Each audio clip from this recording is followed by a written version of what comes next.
নমস্কার, আসানসোলের বড় বিতর্কের ময়দান থেকে আমি রয়েছি ব্রজ এবং আমার সঙ্গে বিজেপি এবং তৃণমূল কংগ্রেস রয়েছে। রাজ্য জুড়ে শাসক দলের গোষ্ঠীকন্দল, শুধু গোষ্ঠীকন্দল না, অভিযোগ উঠছে যে গোষ্ঠীকন্দল চাপা দিতে আবার অকথা কুকথাও কিন্তু একেবারে ঝরে পড়ছে। দেখা যাচ্ছে যে তৃণমূলের নেতা আবার তৃণমূলের যারা রয়েছেন তাদের কাছে প্রতারিত হচ্ছেন। কোথাও দেখা যাচ্ছে পুরপ্রধান ঘেরাও হচ্ছে, তৃণমূলের পুরপ্রধান ঘেরাও হচ্ছে তৃণমূলের কাউন্সিলরদের হাতেই। আবার কোথাও দেখা যাচ্ছে যে কেউ বলছেন কারোর সঙ্গে চৈতন্য দেবের তুলনা করছেন, কেউ করছেন বিদ্যাসাগরের সঙ্গে। এই পরিস্থিতিতে বিজেপি অন্তত বিরোধীরা সরব হচ্ছে শাসক দলের দিকে, আঙুল যাচ্ছে শাসক দলের যে গোষ্ঠীকন্দল এবং বিভিন্ন ঘটনার মধ্য দিয়ে যে প্রকাশ্যে আসছে তারই অভিযোগ তুলছেন বিরোধীরা। আমরা প্রথমে শাসক দলের কাছে এই বিষয়ে একবার জিজ্ঞাসা করে নিই যে কি এই যে বিভিন্ন অভিযোগ, গোষ্ঠীকন্দল বিভিন্ন জায়গায় বিভিন্ন যে বিষয়গুলো সামনে আসছে, যেটা বললাম না, আমি এখনই শুনলাম যে আপনাদের মুখে যে আমাদের গোষ্ঠী কোন্দল আছে। তো বিরোধীদের যেহেতু কোনো কাজ নেই, অনেক কাজের মধ্যে তারা ব্যস্ত থাকেন, বিরোধীরা যেহেতু বিশেষ সময় পান না অন্য কিছু করার, তো গোষ্ঠী কোন্দল আছে আপনাদের মুখে শুনলাম। তো আমরা ভাবনা চিন্তা করব, বিভিন্ন জায়গায় খোঁজ নেব যে কোথায় গোষ্ঠী কোন্দল আছে। আমাদের এখানে তো অন্তত চোখে পড়ে না, কারণ কোন দল মানে কোন কোন দলের মধ্যে আবার উপদল।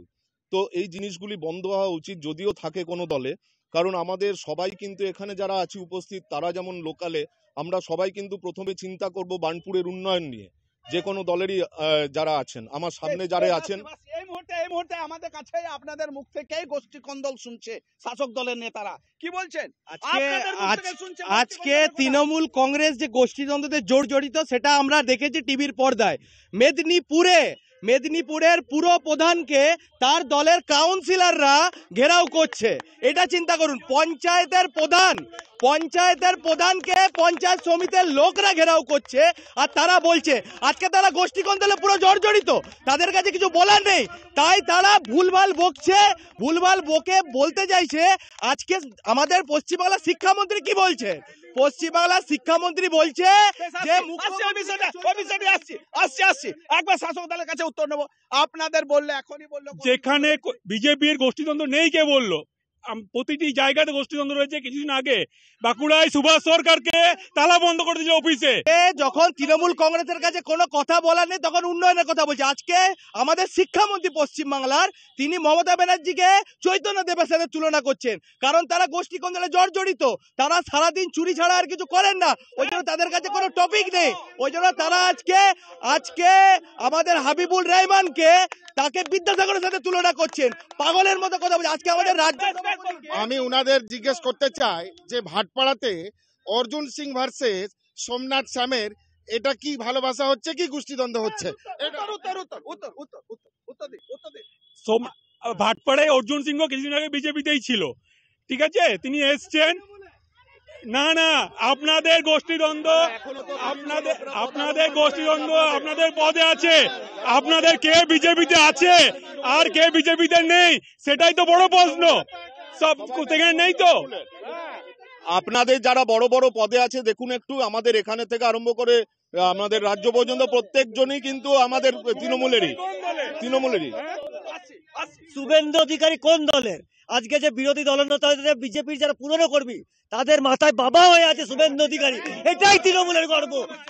রয়েছে নব্য বর্তমান শুভেন্দুকে কেউ মানে না। সে একজন রাজ্য সভাপতি একদিকে রাজ্যের বিরোধী দলের নেতা একদিকে। সব আসানসোলও আজকে গোষ্ঠীকন্দল, আর তারা গোষ্ঠীকন্দল যখন মেটাতে পারছেন না তখন আমাদের বিজেপির রাজ্য সভাপতিকে জুতো পেটা করার কথা বলছেন। এই তারা গণতন্ত্রের কথা বলেন, এই তারা শিক্ষিত। আপনারা জানেন মেদিনীপুরে পৌরপ্রধানকে কারা ঘেরাও করছে? ওরই কাউন্সিলররা ঘেরাও করছে। এটা কি গোষ্ঠীদ্বন্দ্ব নয়? তৃণমূলের মধ্যে যে গোষ্ঠীদ্বন্দ্ব, আজকে তৃণমূল নেতা প্রতারিত হয়েছেন চাকরির নামে, আজকে তৃণমূল নেতাও প্রতারিত হচ্ছেন। 18 বছরের সিএম আজকে মধ্যপ্রদেশের, আজকে রাজস্থানের সিএম, এরা এদেরকে বের করছে। গোষ্ঠীদ্বন্দ্ব কোথায় বেশি, বিজেপিতে না তৃণমূলে? গোষ্ঠীদ্বন্দ্ব দেখিয়ে দিচ্ছে বিজেপি। আজ মোদী যোগী ছাড়া বিজেপিতে আর কিছু নেই। যারা মোদীর চামচা তারা বিজেপি। বসিয়ে দিচ্ছে। হ্যাঁ, বয়স হয়ে যাচ্ছে, বসিয়ে দিচ্ছে যতগুলো পুরনো হয়ে যাচ্ছে। হ্যাঁ, আমরা তো সবাই দেখতে পাচ্ছি। সবাই করেনি 18 ওই যে মুখ্যমন্ত্রী রয়েছে তারা কি কোনো কাজ করেনি, তার জন্য বোস করে দিতে হলো। তার জন্য বোস করে দিতে হলো। একটা গোষ্ঠীদ্বন্দ্ব, এগুলো গোষ্ঠীদ্বন্দ্ব চাপা দেওয়ার জন্যই তো এইসব করতে হচ্ছে। একেবারে আজকে তৃণমূলের নেতারা টপিক থেকে বাইরে চলে যাচ্ছেন। আজকে টপিক হচ্ছে তৃণমূলের গোষ্ঠী কোন্দল। শুধু মমতা ব্যানার্জি জিন্দাবাদ আর অভিষেক ব্যানার্জি জিন্দাবাদ। কে মমতা ব্যানার্জির লোক আর কে অভিষেক ব্যানার্জির লোক নিয়ে বোধহয় গোষ্ঠী কোন্দল চলছে। আজকে পুরনোরা চুরি করে পশ্চিমবাংলাকে শেষ করে দিয়েছে, আর আজকে নতুনরা এখন অভিষেক ব্যানার্জিকে মুখ্যমন্ত্রী করে আবার পশ্চিমবাংলাকে চুরি করার চেষ্টা করছে। উত্তর বলুন। চুরি করছে বিজয়, ওই যে শুভেন্দু, তার প্রমাণ। তারা চলে যাচ্ছে ওয়াশিং মেশিন, বিজেপি নামক ওয়াশিং মেশিন, সেখানে তারা শুদ্ধ হয়ে যাচ্ছে তুলসী পাতার মতো। একটা ইনস্ট্যান্স দিয়ে 2024 লোকসভা নির্বাচন হবে, তার একটা বিশেষ একটা দল গঠন করা আছে, কমিটি গঠন করা আছে। সেখান থেকে সুভাষ সরকার বাদ, মিঠুন চক্রবর্তী বাদ, এগুলো কি, এগুলো গোষ্ঠী কন্ট্রোল না কি? এরা কোথায় গেল? বলুন আপনারা গোষ্ঠী কোন্দলের কথা বলছেন। ভারতীয় জনতা পার্টিতে আমরা যারা পুরনো কার্যকর্তা, যারা এক সময় 2014-19 ভারতীয় জনতা পার্টিকে জিতিয়েছে, তাদেরকে নিয়ে কমিটি করা হয়েছে।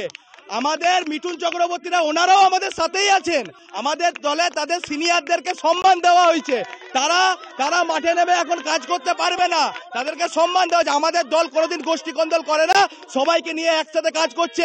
ওই জন্য সেই রাহুল সিনহাকেও কোর কমিটিতে রাখা হয়েছে এবং দিলীপ ঘোষকেও কোর কমিটিতে রাখা হয়েছে, যারা 2019-এ ভালো। সুভাষ সরকার কি অপদার্থ? ও কোনো এমপি হয়ে কোনো কাজ, ওর নাম নেই। ওকে কি মুখ দেখতে মন্ত্রী রাখা হয়েছে? কোর কমিটি থাকারও যোগ্যতা নেই। 4টা প্রতিমন্ত্রী বাদ, সেন্ট্রালে 4টা প্রতিমন্ত্রী ছিল, সেটাই বাদ। তাহলে বাংলা থেকে যারা এমপি করে পাঠানো হচ্ছে তাদের কোনো গুরুত্ব তারা বিজেপি দিচ্ছে না। এগুলো পরিষ্কার গোষ্ঠীদ্বন্দ্ব, এগুলো নয়। আর আলোচনাটা কি টিএমসি গোষ্ঠীদ্বন্দ্ব?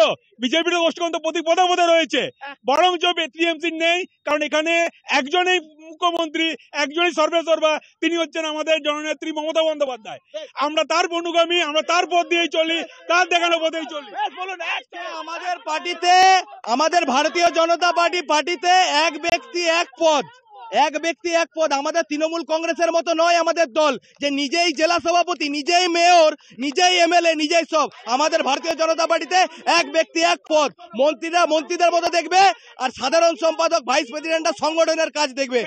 এই যে দাদা বললেন যে উনাদের মমতা ব্যানার্জি মানে একটাই পদ, বাদ বাকি সব ল্যাম্প পোস্ট উনাদের, বুঝলেন তো। আমাদের কোর কমিটিতে 15 জন রাখা হয়েছে, ওদের একটাই মানে পদ, বাদ বাকি সব ল্যাম্প পোস্ট। হয় অভিষেক ব্যানার্জি না মমতা ব্যানার্জি, বাদ বাকি সব উইকেট তো পড়ে গেছে। পার্থ চট্টোপাধ্যায় জেলে, এরা সব আমাদের বলছে 15 জন। আমাদের তো ভারতীয় জনতা পার্টি 15 জন আছে, বাদ বাকি শুধু মমতা ব্যানার্জি, অভিষেক ব্যানার্জি, তার ছাড়া কিছু নয়। তার মানে পার্টি কি এটা প্রাইভেট লিমিটেড কোম্পানি? আপনি বলবেন। হ্যাঁ বলুন। প্রথম কথা, বিজেপিতে মোদি ছাড়া, মোদি অমিত শাহ ছাড়া কে আছে? আজকে বলছে মমতা ব্যানার্জি, অভিষেক ব্যানার্জি। বিজেপিতে মোদি অমিত শাহ ছাড়া কে আছে? প্রথম কথা। আর দ্বিতীয় কথা হলো, অমিত শাহের ছেলে জয় শাহ কি এত বড় ক্রিকেটার যে বিসিসিআই এর প্রেসিডেন্ট? এটা কোন সৌরভ গাঙ্গুলি থেকে বেশি যোগ্যতা তার যে বিসিসিআই প্রেসিডেন্ট করা হয়েছে? এটা কি হয়েছে? পরিবারবাদের নিয়ে কথা বলে আজকে অমিত শাহ নিজের জয় শাহকে খালি রাজনৈতিক হিসাবে জয় শাহকে বসিয়ে দিয়েছে। এর উত্তরটা নিন, জয় শাহকে কি হিসাবে বসিয়েছে? আজকে তৃণমূল কংগ্রেসের নেতারা বড় বড় কথা বলছেন। আজকে আমি বলছি, অলিম্পিকে যদি চুরি করার যদি কোনো কিছু পুরস্কার থাকতো, তো এই তৃণমূল কংগ্রেস, পশ্চিমবঙ্গের মমতা ব্যানার্জি, অভিষেক ব্যানার্জিরা গোল্ড মেডেল নিয়ে আসতো। আজকে পশ্চিমবাংলার অবস্থা দেখতে বলুন, বাইরের দেশে তো তৃণমূল কংগ্রেসের একটা কর্মীও পর্যন্ত নেই, তারা আবার বড় বড় কথা বলছে। বলছি ওরা বলতো বাংলার গর্ব মমতা, আমরা বলছি বাংলার লজ্জা মমতা, বাংলার লজ্জা মমতা। আমরা কিন্তু টপিক থেকে বাইরে চলে যাচ্ছি।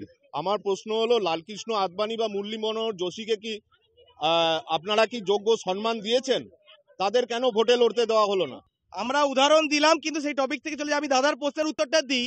যারা সিনিয়র, হ্যাঁ, তাদেরকে অ্যাডভাইজার কমিটিতে রাখা হয়েছে, তারা কিন্তু সব জায়গাতেই থাকে, কিন্তু আপনাদের দলে যারা পুরনো তাদেরকে কিন্তু দেখা যায় না। এটা কিন্তু আপনাদের বিষয়টা একদম নির্দিষ্ট।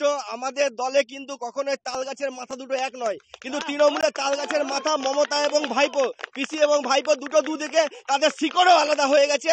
প্রতিটা গোষ্ঠী কোন্দলে যেভাবে প্রতিটা এলাকা আলাদা আলাদা ভাবে বিখরে গেছে, এতে করে কিন্তু তৃণমূলের বিদায় আসন্ন, এটুকু বলতে পারি নিশ্চিতভাবে।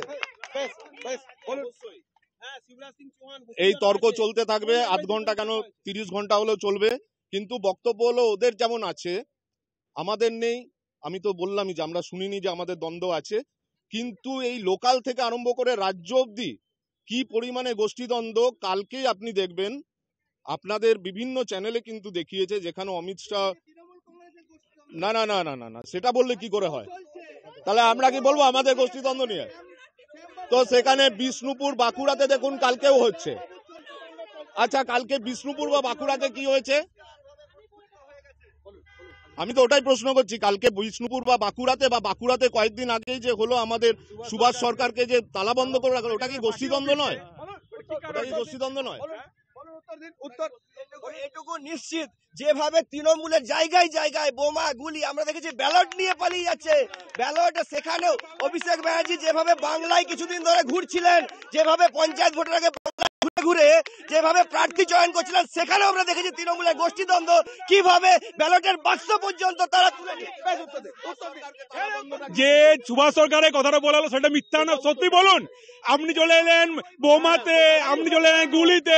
ভারতীয় জনতা পার্টি কোনোদিন অনুশাসনের বাইরে কাজ করে না, এইটা আপনাদেরকে বুঝতে হবে। তৃণমূল কংগ্রেসেই চলে যে পঞ্চায়েত প্রধানকে তার সমিতির লোকেরা ঘেরাও করছে, পুরো প্রধানকে তার দলের কাউন্সিলররা ঘেরাও করছে, এবং অঞ্চল সভাপতি যুব সভাপতিকে খুন করছে। এটা তৃণমূল কংগ্রেসের সম্ভব, ভারতীয় জনতা পার্টি অনুশাসন মেনে। আমরা যে ওয়ার্ডে দাঁড়িয়ে আছি সেই ওয়ার্ডের কাউন্সিলরকে তার দলের এই বিধায়ক পাত্তা দেয় না। যখন টিএমসির কেউ খুন হচ্ছে তখন এটা গোষ্ঠীদ্বন্দ্ব, ঠিক আছে? আর বিজেপির যদি কেউ মারা যাচ্ছে তখন সেটা টিএমসি খুন করছে, এটা কি ধরনের?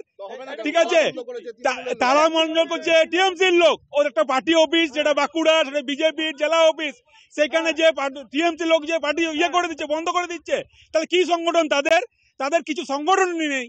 তারা রোজই তৃণমূলের নেতায় প্রতারিত হচ্ছে চাকরির নামে। দেখুন ব্যাপারটা, কোনো একটা জায়গায় যদি কোনো একটা পার্টিকুলার লোক টিএমসি নামে কিছু করে, সেগুলো তদন্ত সাপেক্ষ তদন্ত হওয়া উচিত। তার মানে সেটাকে আপনি গোষ্ঠীদ্বন্দ্ব বলে দেবেন বা অন্য কিছু বলবেন, সেটা ব্যাপারটা নয়। যারা অপরাধ করেছে তারা জেল কাটছে, শাস্তি হচ্ছে, তাই বিচার হচ্ছে, সেই বিচারের পথে এগোবে, কিন্তু তার মানে সেটা গোষ্ঠীদ্বন্দ্ব মেলাচ্ছেন কি করে? বলছি যে এই কথা কুকথা তো চলতেই থাকবে, সব দলই বলে, স্লিপ অফ টাং হতেই পারে কারুর কিছু, কিন্তু আমরা কিন্তু অনেক নতুন নতুন জিনিস শিখেছি। গরুর দুধে সোনাটা পাইনি, এই সোনাটা কি করে পেলাম একটু এক্সপ্লেন করতে বলবেন প্লিজ। এটাও তো কুকথা নয়, একটা দারুণ কথা। একটা বলছি যে হ্যাঁ, আমরা তো 15 লাখ টাকা করে পেয়েছি, আমরা গরুর দুধে সোনা পেয়েছি, অনেক কিছু হয়েছে। কুকথা প্রত্যেকটা বিজেপির যদি লিস্ট করা হয়, বিজেপি যেসব নেতারা কুকথা যারা বলেছে তার লিস্টটা হলে অনেক বড় হয়ে যাবে। প্রতিটা দলেরই বলেছে, যদিও বলা এটা উচিত নয়, রাজনীতিতে সৌজন্যতা থাকা উচিত, ভদ্রতা থাকা উচিত। যদি কেউ কথা বলে, আমাদের দুঃখের বিষয়, আমাদের প্রধানমন্ত্রী যিনি এইখানে এসে নির্বাচনী সভাগুলোতে বিভিন্ন অঙ্গভঙ্গি করে বিভিন্নভাবে আমাদের মুখ্যমন্ত্রীকে, যিনি মহিলা, তাকে বিভিন্নভাবে অপমানিত করেছেন বিভিন্ন নির্বাচনী সভাতে এসে, সেগুলো কোথাও চৈতন্যদেব, কোথাও বিদ্যাসাগর, কোথাও বিদ্যাসাগর নিয়ে বিতর্ক চলছে। আজকে তৃণমূল কংগ্রেসের বিরুদ্ধে যদি কেউ কথা বলে, ঘরে ঢুকে ধর্ষণ করে দেওয়া হবে। আর মুখ্যমন্ত্রী কিছুক্ষণ পর মঞ্চে চেপে বলছে দুষ্টু ছেলের কথা, আর সেই মুখ্যমন্ত্রীর কথা বলা হচ্ছে। সেই মুখ্যমন্ত্রী আজকে আমাদের তৃণমূল কংগ্রেস গোষ্ঠীদ্বন্দ্বে জর্জরিত, তাই তাদের জর্জরিতর কারণ হচ্ছে বালির টাকা, কয়লার টাকা, আর আসানসোলে বালির টাকা, কয়লার টাকা ভাগাভাগি নিবে টাকা। জ্যোতির্ময় কর উনি কার সঙ্গে তুলনা করছেন? হাবিবুর রহমানকে বিদ্যাসাগরের সঙ্গে। এটা কোথায় আছি আমরা? দেখুন যে বিদ্যাসাগরের সঙ্গে যে হাবিবুর রহমানের সঙ্গে তুলনা করছেন, ওনাদেরকে জিজ্ঞেস করুন যে কি এই যে রাজনীতিতে ধমকানো, হুমকি চমকি, তারপরে বিভিন্ন কথা যে চলছে, শুনুন, একটু আগে বললেন না উনি যে নাকি দাম নির্ণয় করা হয়, আপনাদের যে রাজ্যে আপনারা শাসন করছেন এতদিন ধরে উত্তরপ্রদেশ হাতরাসে কি হয়েছিল, কারোকে ঢুকতে দেওয়া হয়নি, তাদের কি বিচার হয়েছে? ব্যাপক কেলেঙ্কারির মতন একটা কেলেঙ্কারি, যারা তদন্ত করছে তাদেরকে খুঁজে পাওয়া যাচ্ছে না অফিসার দিকে। এইগুলো কলঙ্ক নয়, এগুলো দুর্নীতি নয়। আজকে পশ্চিমবঙ্গে দুর্নীতির কথা বলতে আসে, কই সেগুলো দিকে আঙুল তুলে এনআরআই তো তাকান না।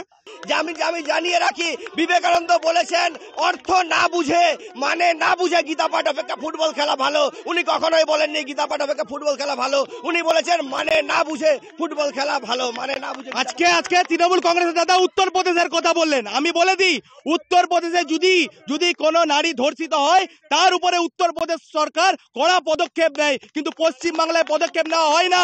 আজকে উত্তরপ্রদেশে কোনো যদি রোহিঙ্গা মুসলমান দাঙ্গা লাগানোর চেষ্টা করে তাকে উত্তরপ্রদেশে শুট আউট করে দেওয়া হয়, কিন্তু আমাদের পশ্চিমবাংলায় হয় না। তাই জন্য পশ্চিমবাংলার আজকে ধর্ষণ রেপ চারিদিকে দেখছেন বেড়ে যাচ্ছে। কিছুদিন আগেও অন্ডালে আমাদের বিধায়িকা অগ্নিমিত্রা পাল অন্ডালে আন্দোলন করেছেন। ধর্ষণ আজকে চারিদিকে পশ্চিমবাংলায় নারীরা ধর্ষিত হচ্ছে, আর পশ্চিমবঙ্গের মহিলা মুখ্যমন্ত্রী চুপ করে বসে আছে। ধর্ষণের দাম নির্ণয় করছেন 20,000 টাকা, 10,000 টাকা। এর জবাব দিন। সেন্ট্রালের স্বীকৃতি তো আমাদের পশ্চিমবঙ্গ পাচ্ছে। সেন্ট্রালের তথ্য অনুযায়ী হচ্ছে কলকাতা হচ্ছে অন্যতম safest city for women. Manipur চলছে, কোনো ব্যবস্থা সেখানে নেই। তারা পশ্চিমবঙ্গ দেখতে আছে, তারাই তো স্বীকৃতি দিচ্ছে। তারা স্বীকৃতি দিচ্ছে প্রাথমিক শিক্ষককে, তারা প্রাথমিক শিক্ষাকে। কারা দিচ্ছে স্বীকৃতিটা? স্বীকৃতিটা দিচ্ছে সেন্ট্রাল, স্বীকৃতিটা সেন্ট্রাল দিচ্ছে। সেটা কিন্তু আমাদের রাজ্য সরকার দেয়নি। তাহলে তারা সেই কথাগুলো না বলে তারা কেন সত্যের অপলাপ করছেন? আর হাতরাসে কিন্তু কোনো ব্যবহার হয়নি। পশ্চিমবঙ্গের যে শিক্ষার কথা উনি বললেন, এই যে শিক্ষামন্ত্রী, প্রাক্তন শিক্ষামন্ত্রী, আজকে পশ্চিমবঙ্গের প্রাক্তন শিক্ষামন্ত্রীর কথা বলছেন তো? প্রাক্তন শিক্ষামন্ত্রী জেলে। আজকে শিক্ষা ব্যবস্থা পশ্চিমবাংলায় ধর্নাতে বসে আছে, আর মমতা ব্যানার্জি 500 টাকার ভাতা দিচ্ছে, কিন্তু যেই ছেলেটার একটা 20-30 হাজার টাকার চাকরি দেওয়া দরকার সেই চাকরি পাচ্ছে না। যোগ্য যারা শিক্ষিত তারা আজকে রাস্তায় বসে ধর্না দিচ্ছে আজকে। আর তৃণমূল কংগ্রেসের নেতারা গোষ্ঠী দ্বন্দ্ব নিয়ে যুক্তি এবং পাল্টা যুক্তি। শাসক দলের এক অভিযোগ, আবার পাল্টা অভিযোগ বিরোধীদের, এবং বিরোধী এবং শাসকের যে তর্ক, যে বিতর্ক, সেই ময়দান কিন্তু আজকে আমি হাজির ছিলাম আসানসোলের বড় বিতর্কের ময়দান থেকে। আমি ব্রজ, আজকে এই বড় বিতর্ক এখানে শেষ করছি। আবারও অন্য কোথাও, অন্য কোনো জায়গায়, অন্য বিষয় নিয়ে আমরা হাজির থাকবো এই বড় বিতর্কের ময়দানে। মোহনের সঙ্গে ব্রজ ব্যানার্জি, আসানসোল।